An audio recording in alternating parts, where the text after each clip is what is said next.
Soit qu'un jour tu tombes avec moi devant ton Créateur. Mais soit qu'un jour tu rendras compte pour ce que Dieu fait sur cette terre. Allume ton cœur le chagrin. Éloigne-toi du mal. De ton Créateur,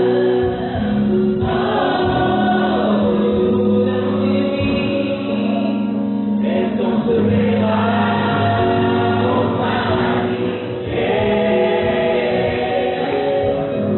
Oh, est-ce qu'on se verra?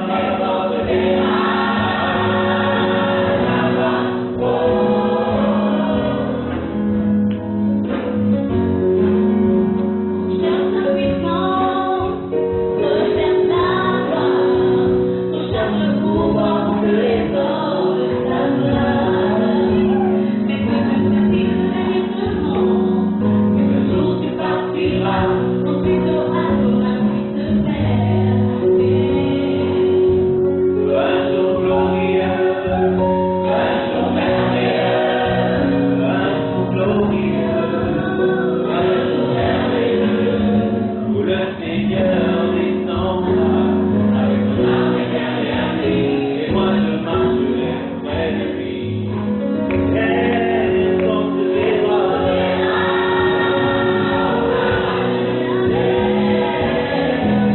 Mon frère, ma sœur, est-ce qu'on se verra?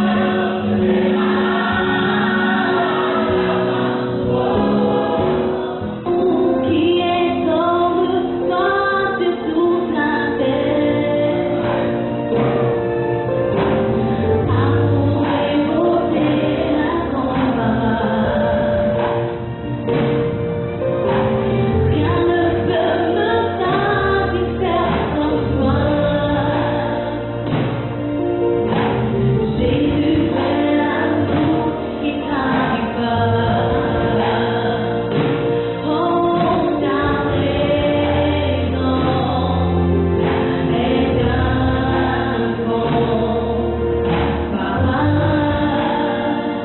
Oh, ta présence, oh, ta présence est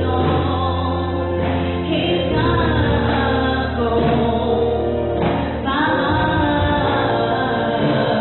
Oh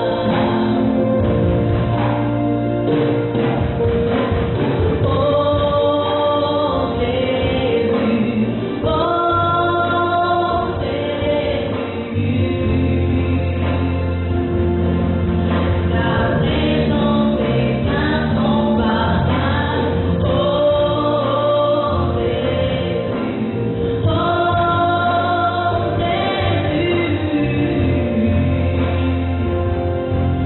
ta présence est un bon papa. Alléluia,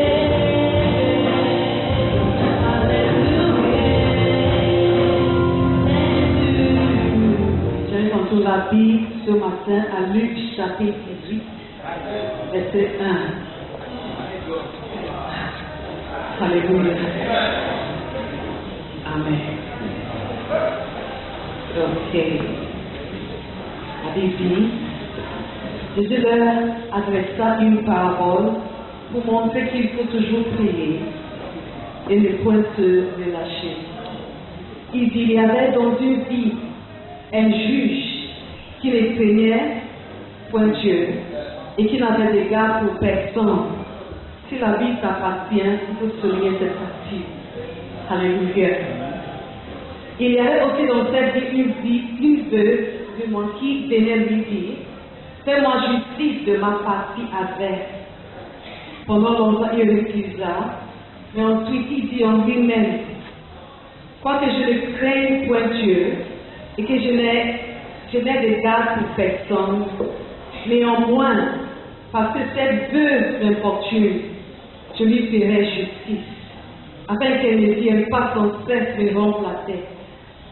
Le Seigneur agita, entendez ce que dit les juges iniques.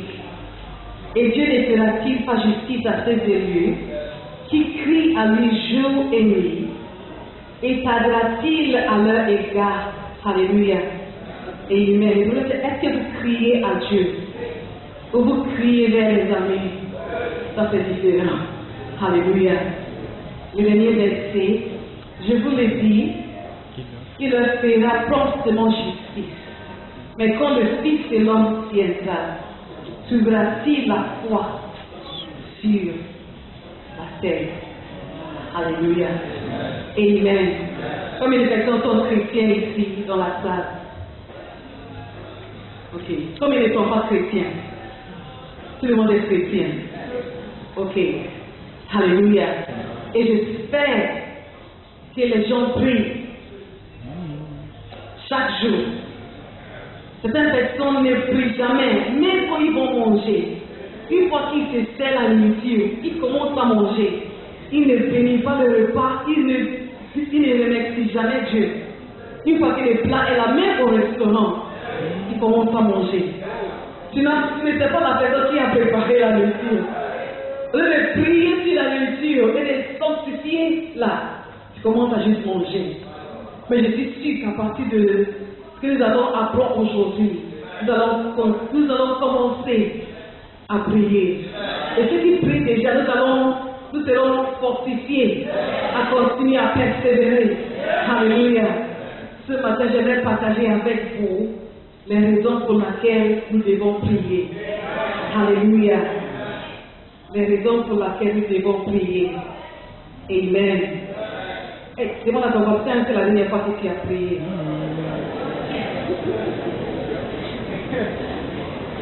Alléluia. Amen. La prière, c'est quoi?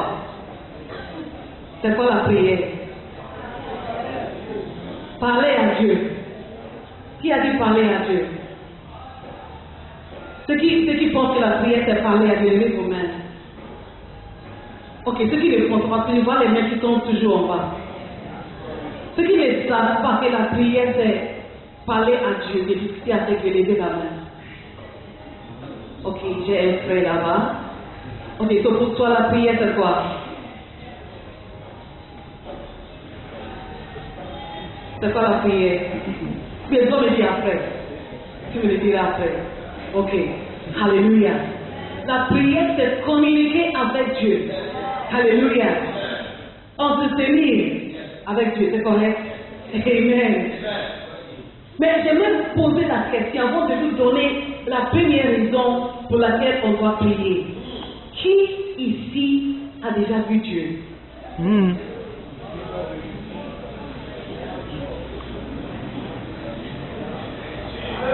On dit la prière de communiquer avec Dieu, n'est-ce pas?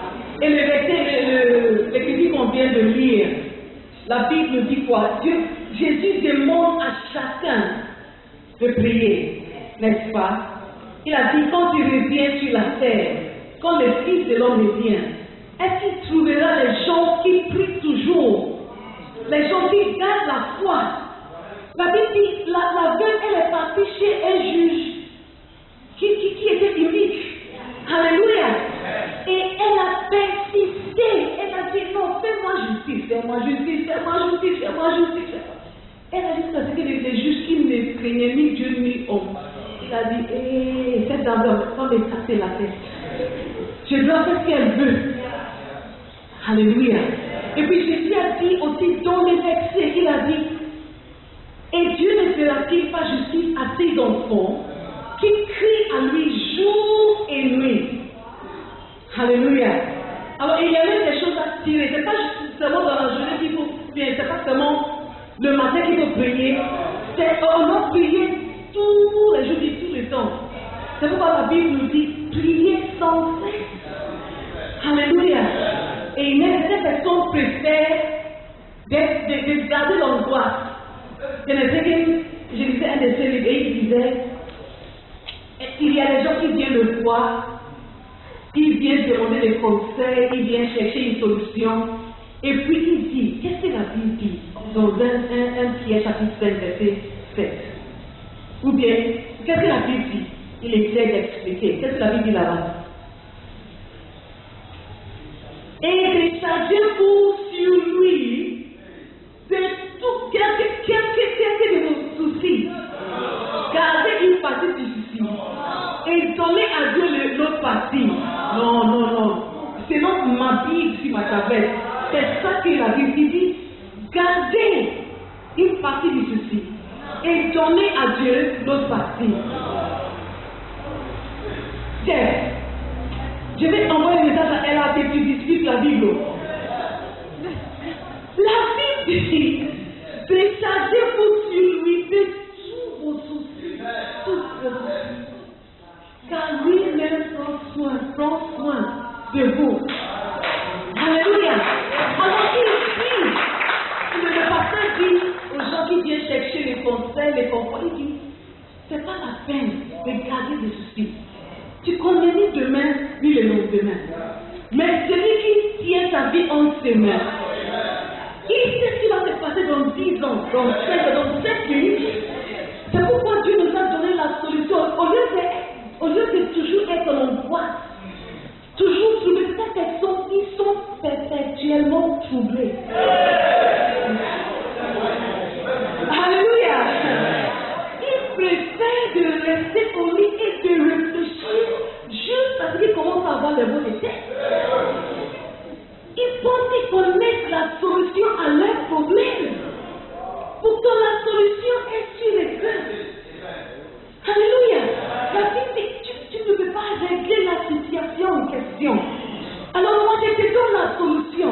Décharge sur moi tous tes fardeaux. Parce qu'il y a des fardeaux. Et décharger de quoi?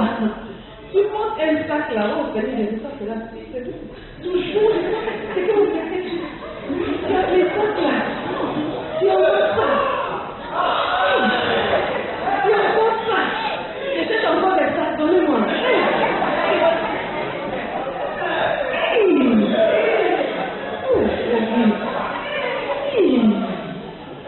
Je vais encore.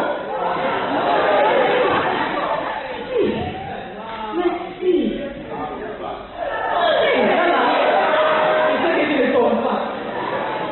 Tu penses à tes études, tu penses au mariage, tu penses à tes enfants que tu as, tu penses aux parents, tu penses, j'espère, à ton cellule, n'est-ce pas?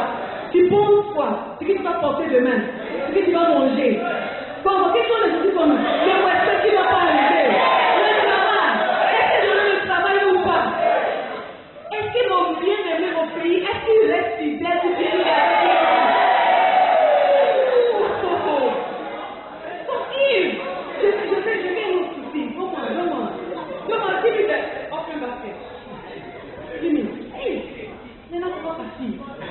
la maison, on doit payer l'argent pour les landlords. Ils veulent cogner à la porte.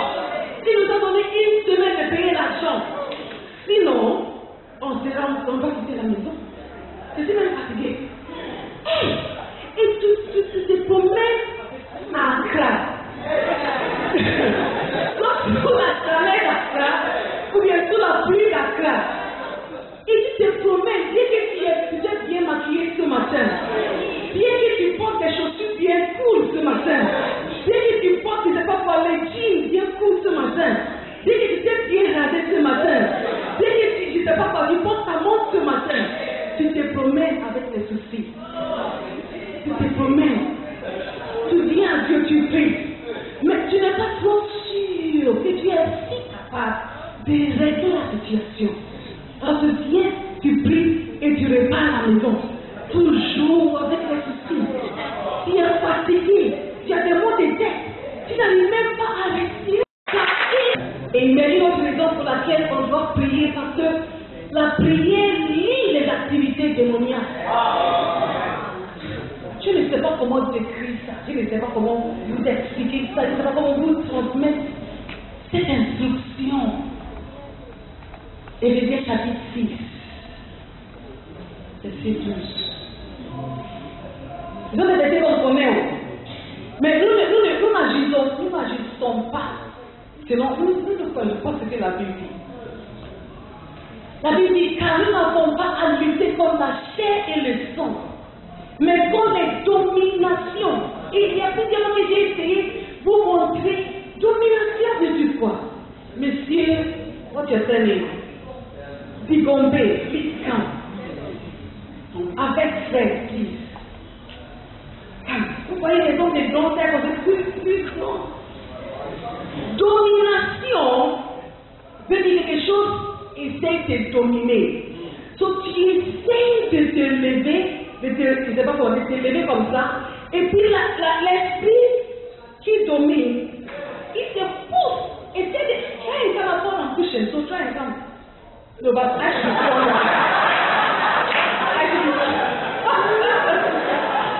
you see, peut-être c'est l'esprit qui ne peut pas assez. Ok?